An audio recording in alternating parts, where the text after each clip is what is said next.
ubeseke washo noNgqongqoshe womnyango ukuthi ke kubalekile ukuthi sibe no partner la kwi private sector abazosilekelela into ezihlukahlukene le partnership uyibuka ngathi iya ngokuyahlumelela and ihamba indawo enhle.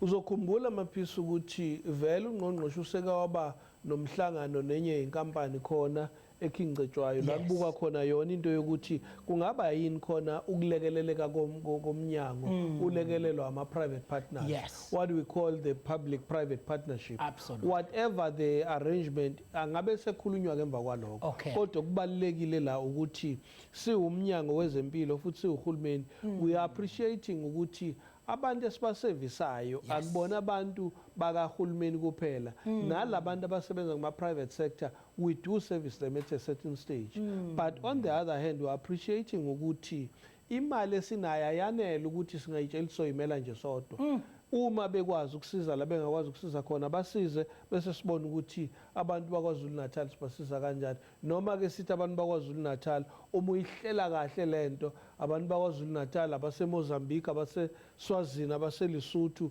namanye ama district.